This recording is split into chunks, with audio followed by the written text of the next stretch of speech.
8 years ago today, my bride and I were in Gibraltar saying our wedding vows in front of a government official and two hotel employees, just the way John and Yoko did on March 20th, 1969 in Gibraltar.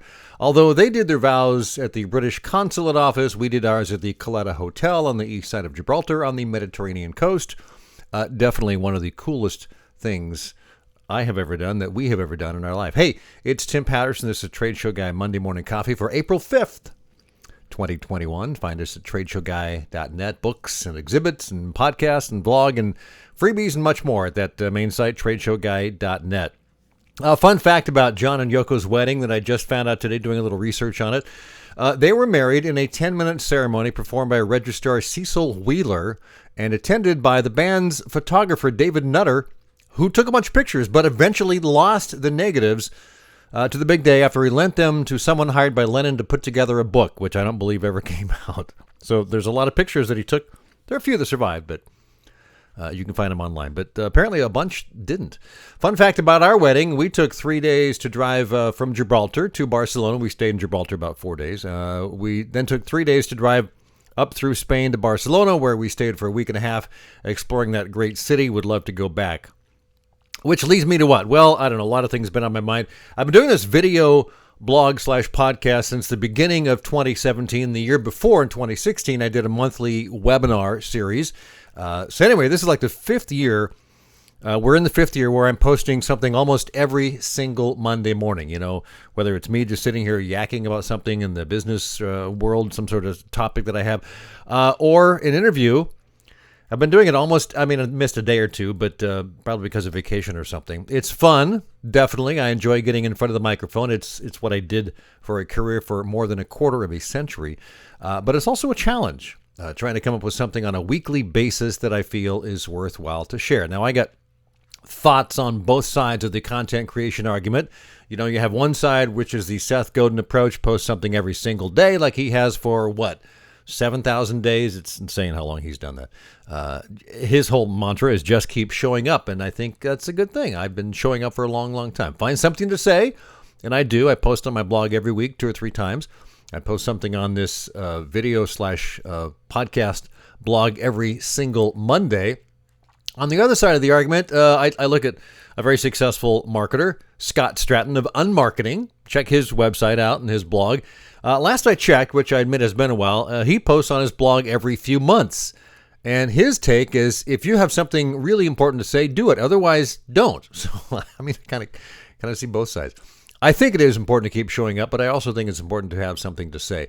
And having said so much for so many years, I feel like I'm at a point of needing to pull back a bit. I hinted at this earlier in 2021. One of the challenges that I have is this is a one-man operation. It would be great to have a show producer, someone who finds and vets and books the guests, someone who edits and produces the show and posts it.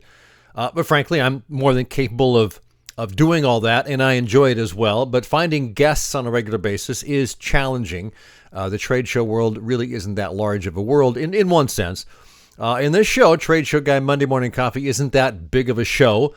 We don't have hundreds of thousands of viewers that can attract a lot of guests in the industry. Plus, it takes a lot of time to do this on a regular basis, time that I don't always have. My life is full.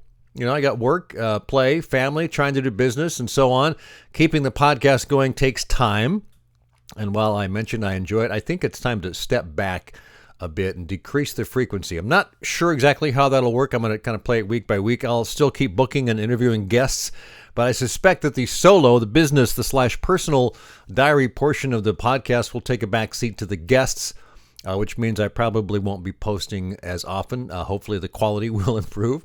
It's a work in progress, like everything in life. I'm going to spend more time personally trying to pitch a novel, which I'm in the final phases of, to publishers. And I got 2 more that I've written that I need to work on.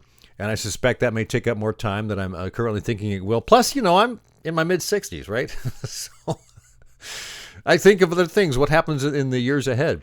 I had a client ask me the other day, how long are you going to do this? And I said, well, I've been wanting to do this till I'm 70, and I'd like to keep doing that. I think the business will come back in full force once the pandemic is over and everything opens up. I think that there's going to be a lot of pent-up demand, and a lot of exhibit houses will be looking for that, and I think we'll get our fair share, so we'll see what happens. The other thing I think about is the question, what do I get out of all this? Is it worth it? Am I getting any traction by doing this? That's part of the equation, I think, but not the whole thing. So what about traction? What is it? Is it a growing subscriber list? Is it lots of blog views? Is it lots of downloads of this show, lots of views? Great reviews, more feedback. I think those are all good metrics. And if I were to measure a show by that, there's not a lot to measure, frankly. Yes, I get feedback. It's a small group of people that have been there from the beginning, but it's not really growing much. Secondly, I look at the blogging aspect of it, which is this lands on my blog, so it's part of the blog. I've been blogging for years. 1,200 posts plus on my blog, which the first one was in December of 2008. I know that's a really long time ago. And what about the metrics on the blog? Well, it's coming. It's gone big. It's gone small. But the last couple of years, it's pretty even. There are maybe 100 sessions a day at times, sometimes just a handful. Ranges from 30 to 60 people a day on average stopping by. It's not great, but not anything to sneeze at either. But again, it's not growing and hasn't in years, really. So another quandary. So what else is it worth for? Well, I've shared that on this show a few years ago. TradeshowGuy Exhibits landed a bunch of clients from just people seeing the blog and reaching out.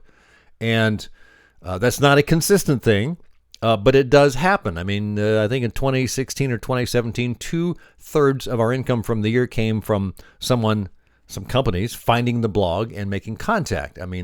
Looking back, that's kind of a bit out of the norm, but it's not out of the question either. It rarely happens, but I know it does happen on occasion. So certainly enough reason to keep blogging. I don't think a lot of trade show exhibit houses blog consistently. I've found them. I've found blogs. That's a whole other subject, but I think that one of the reasons, because we're a small company, that I want to make sure people can find us is to do the blog on a regular basis. Make sure there's always fresh material there. The biggest challenge with all that, though, is really that it's unpredictable. So I've been kind of going back and forth on all this stuff for weeks, months. The bottom line is I'm going to take my foot off the accelerator a bit. I'll keep blogging and keep podcasting, just not as frequently, not as much regularity, but I'm not going anywhere. Certainly, if you want to continue to listen to this show and tune in when I have a guest, by all means, I'd love you to do that. You can subscribe if you haven't at Apple Podcasts, or you can subscribe to the channel on YouTube where the video portion shows up. The channel is Trade Show Marketing. And we're also hosted at SoundCloud.com. And, of course, you can subscribe to my weekly newsletter at TradeshowGuyBlog.com if you aren't already on that list, or TradeshowGuy.net. I send out a new one every week with links to the show and new posts on the blog. That may actually decrease in frequency a little bit, but I like to do that on a weekly basis. It's pretty easy to put together. But it's another thing that takes up time. So we'll see what happens. Anyway, I appreciate you watching and listening. So to wrap it up, this week's one good thing, the changing of the seasons. It's really noticeable. Walking the dog every morning and all the trees and bloom and blossom. Winter's over. Spring is here. Ski season ends in a couple of weeks. I know I finally put my skis away in mid-April. It'll be another couple of weeks, but I've been going up there every weekend, skiing in the sun.